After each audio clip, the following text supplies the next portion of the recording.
കഴിഞ്ഞ 3 ദിവസത്തിനുള്ളിൽ 2 തവണയാണ് കേരളത്തിലെ മുഖ്യമന്ത്രി ദില്ലിയിലേക്ക് പോയത്. എന്നിട്ടും അദ്ദേഹത്തിന് പ്രധാനമന്ത്രിയെ കാണാനായില്ല, ജയന്തി നടരാജനെ കാണാനായില്ല. റബ്ബർ കർഷകർക്ക് ആശ്വാസം പകരുന്ന എന്തെങ്കിലും ഫലം കൊണ്ടുവരാനും അദ്ദേഹത്തിനായില്ല. പിന്നെ എന്തിനാണ് മുഖ്യമന്ത്രി ഇങ്ങനെ പാഞ്ഞ് നടന്നത് എന്നൊന്നും ചോദിക്കരുത്. മംഗളത്തിൻ്റെ പൊതുവൃത്താന്തം പേജ് കാണുക. തീരുവയിൽ മലക്കം മറിഞ്ഞ ചിദംബരം, ടയർ ലോബി വിജയം കണ്ടു, റബ്ബർ കർഷകരെ കൈവിട്ടു. ഷിൻഡോ തോമസ് കോട്ടയത്ത് റിപ്പോർട്ട് ചെയ്യുന്നു. അതിങ്ങനെ: റബ്ബർ തീരുവ വിഷയത്തിൽ ഇടപെടാനാകില്ലെന്ന പ്രധാനമന്ത്രിയുടെ തീരുമാനത്തിൽ നേട്ടം വിരലിലെണ്ണാവുന്ന ടയർ കമ്പനികൾക്കും നഷ്ടം 12 ലക്ഷം കേരളത്തിലെ റബ്ബർ കർഷകർക്കും. കർഷകർ 9 മാസം കാത്തിരുന്നതും രാഷ്ട്രീയ പാർട്ടികൾ നടത്തിയ പ്രഹസന സമരം വെറുതെയാണെന്ന് തെളിയിക്കുന്നതുമായി ധനമന്ത്രിയുടെ ഇക്കാര്യത്തിലുള്ള പ്രഖ്യാപനം. തീരുവ 20% കൂട്ടണം എന്നാണ് കേരളം ആവശ്യപ്പെട്ടത് എങ്കിൽ അങ്ങനെ കൂട്ടിയിട്ടില്ല. അക്കാര്യത്തിൽ മലക്കം മറിഞ്ഞു കഴിഞ്ഞിരിക്കുന്നു ചിദംബരം. മുഖ്യമന്ത്രിയുടെ നിലപാടിന് യാതൊരു പിന്തുണയും ഈ കാര്യത്തിൽ കേന്ദ്രത്തിൽ നിന്ന് ലഭിച്ചിട്ടില്ല എന്നാണ് മംഗളത്തിൻ്റെ ഈ വാർത്ത നമ്മോട് പറയുന്നത്. ഭരണഘടനയുടെ 370-ാം വകുപ്പ് ജമ്മു കാശ്മീരിന് പ്രത്യേക പദവി നൽകുന്ന വകുപ്പാണ്.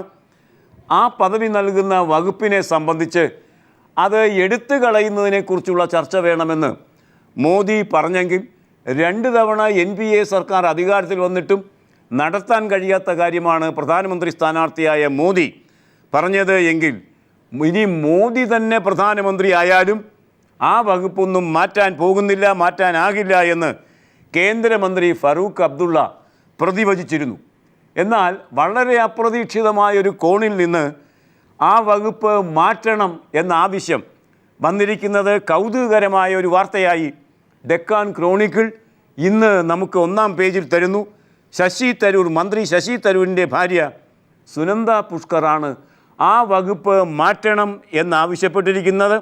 കാശ്മീരി പണ്ഡിറ്റ് വിഭാഗത്തിൽ പെടുന്നയാളാണ് സുനന്ദ പുഷ്കർ, തരൂരിൻ്റെ പുതിയ ഭാര്യ.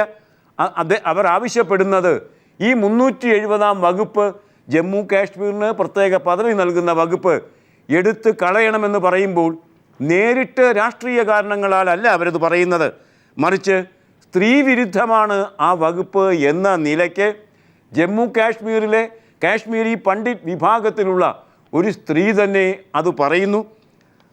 അതുമാത്രമല്ല, സ്ത്രീവിരുദ്ധവും ലിംഗാധിപത്യം നടപ്പാക്കുന്നതുമായ വകുപ്പാണത് എന്ന് പറയുമ്പോൾ കാശ്മീരികളല്ലാത്തവരെ വിവാഹം കഴിച്ചാൽ കാശ്മീർ സ്ത്രീകളുടെ പൗരത്വ പദവി നഷ്ടപ്പെടുന്ന അവസ്ഥ ഇപ്പോഴുണ്ട്. അതാണ് യഥാർത്ഥ പ്രശ്നം. ശശി തരൂർ എന്ന കാശ്മീരി അല്ലാത്തയാളെ വിവാഹം കഴിച്ച സുനന്ദ പുഷ്കറിന് അതിൻ്റെ ബുദ്ധിമുട്ട് ജമ്മു കാശ്മീരിൽ അനുഭവിക്കേണ്ടി വരുന്നത് കൊണ്ട് തികച്ചും വ്യത്യസ്തമായ ഒരു സ്ത്രീ പക്ഷപാത വീക്ഷണകോണത്തിൽ നിന്നുകൊണ്ട് ആ വകുപ്പ് എടുത്ത് കളയണം എന്ന് ശശി തരൂരിൻ്റെ ഭാര്യ പറഞ്ഞിരിക്കുന്ന കാര്യം Sunanda on same page as Modi on article 370 എന്ന ശീർഷകത്തിൽ ഡെക്കാൻ ക്രോണിക്കിൾ 1-ാം പേജിൽ ഇന്ന് നമുക്ക് വാർത്തയാക്കി തന്നിരിക്കുന്നു. കേരള MLA-മാർ ഗുജറാത്തിലേക്ക് പോകുന്നു. പുതിയ വിവാദം അവിടെ സംഭവിക്കാൻ പോകുന്നു. കേരള സാമാജികരുടെ ഗുജറാത്ത് സന്ദർശനം വിവാദത്തിൽ മാധ്യമമെന്ന പത്രം പൊതുവൃത്താന്തം പേജിൽ അത് തരുന്നത് കാണുക. ഗുജറാത്ത് വികസന മാതൃക പൊള്ളയാണെന്ന് കോൺഗ്രസും ഇടതുപക്ഷവും സ്ഥാപിക്കുന്നതിനിടയിൽ നഗരവികസനത്തിൻ്റെ പാഠങ്ങൾ പഠിക്കാൻ കേരള നിയമസഭാ സമിതി ഗുജറാത്തിൽ പോകുന്നത് വിവാദമായി.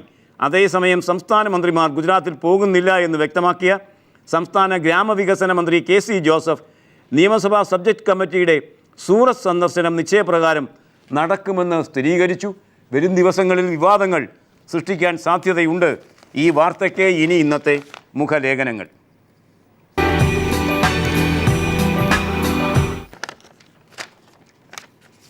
കേരളത്തിലെ സ്ത്രീ ശാക്തീകരണം ഇപ്പോൾ ഷീ ഓട്ടോ, സ്ത്രീകൾക്ക് സഞ്ചരിക്കാനുള്ള ഓട്ടോ, ഷീ ടാക്സി, സ്ത്രീകൾക്കുള്ള ടാക്സി എന്നീ നിലകളിൽ എത്തി നിൽക്കുമ്പോൾ ബീഹാറിലെ സ്ത്രീ ശാക്തീകരണം കഴിഞ്ഞ വർഷങ്ങളിൽ സൈക്കിളിലൂടെ സംജാതമായതിനെ സംബന്ധിച്ച ഒരു രസകരമായ കൗതുകകരമായ ലേഖനം ബീഹാറിൽ വിപ്ലവം സൈക്കിളിലൂടെ NS ബിജുരാജ് പാറ്റ്നയിൽ നിന്ന് മാതൃഭൂമിയുടെ എഡിറ്റ് പേജിലൂടെ നമുക്ക് തന്നിരിക്കുന്നു. പിന്നോക്ക സംസ്ഥാനമായ ബീഹാറിൽ സൈക്കിൾ ഇപ്പോൾ വലിയൊരു സാമൂഹിക വിപ്ലവത്തിനുള്ള വാഹനമാവുകയാണ്. 8ാം ക്ലാസ് പാസ്സാകുന്ന എല്ലാ പെൺകുട്ടികൾക്കും സൗജന്യമായി അവിടെ സൈക്കിൾ നൽകുന്നു. അപ്രകാരം സൈക്കിൾ നൽകുന്നതിൻ്റെ ഭാഗമായി ഗ്രാമാന്തരങ്ങളിലുള്ള പെൺകുട്ടികൾക്ക് ഹൈസ്കൂളുകളിലേക്ക് സൈക്കിളിൽ സഞ്ചരിച്ചു പോയി പഠിക്കാനുള്ള സാഹചര്യം ഒരുങ്ങിയിരിക്കുന്നു. അത് വലിയ മാറ്റം അവിടെ കൊണ്ടുവന്നിരിക്കുന്നു. മുതിർന്നു കഴിഞ്ഞാൽ പെൺകുട്ടികളെ ഗ്രാമം വിട്ടു പോകാൻ അനുവദിക്കില്ല ബീഹാറികൾ. സന്ധ്യ കഴിഞ്ഞാൽ പെൺകുട്ടികളെ വീടിന് പുറത്തിറങ്ങാൻ അനുവദിക്കില്ല. കുറ്റകൃത്യ നിരക്ക് അത്രയേറെയായിരുന്നു. ദൂരെയുള്ള സ്കൂളുകളിൽ പെൺകുട്ടികളെ പഠിക്കാൻ വിടാൻ രക്ഷകർത്താക്കൾക്ക് ഭയമായിരുന്നു. സൈക്കിൾ ആ ഭയം മാറ്റിയിരിക്കുന്നു. ഇതിൻ്റെ ഫലം കണ്ടു കഴിഞ്ഞിരിക്കുന്നു. കാണുക ഫലം. ഒടുവിലത്തെ 10ാം ക്ലാസ് പരീക്ഷ എഴുതിയ 9.74 ലക്ഷം കുട്ടികളിൽ 4 ലക്ഷം പേർ പെൺകുട്ടികളാണ്. ബീഹാറിലെ റെക്കോർഡാണിത്. ഇതിൽ 75,300 പെൺകുട്ടികൾക്ക് ഫസ്റ്റ് ക്ലാസ്. പോയ വർഷത്തേക്കാൾ ഇരട്ടി. സംസ്ഥാന സർക്കാർ ഇവർക്ക് 10,000 രൂപ വീതം സ്കോളർഷിപ്പും നൽകി. മികച്ച സ്കൂളുകളുള്ള തലസ്ഥാനമായ പാറ്റ്നയിൽ നിന്ന് 340 കിലോമീറ്റർ അകലെ കത്തിഹാർ ജില്ലയിലെ കുഗ്രാമമായ ബഗോണിലെ സർക്കാർ സ്കൂളിൽ പഠിച്ച ഖുഷ്ബു കുമാരിക്കാണ് ഇത്തവണ 2ാം റാങ്ക് കിട്ടിയിരിക്കുന്നത്. സൈക്കിൾ സ്ത്രീ ശാക്തീകരണത്തിൻ്റെ ഒരു ഉപകരണമാകുന്നത് എങ്ങനെയാണ് മുഖ്യമന്ത്രി അവിടെ ഈ കാര്യങ്ങൾ ചെയ്തെടുത്തത്? മുഖ്യമന്ത്രി നിതീഷ് കുമാറിൻ്റെ ചിത്രവും ഈ ലേഖനത്തിന് ഒപ്പം തന്നെ മാതൃഭൂമി തന്നിരിക്കുന്നു. ഇനി ഇന്നത്തെ കാർട്ടൂൺ.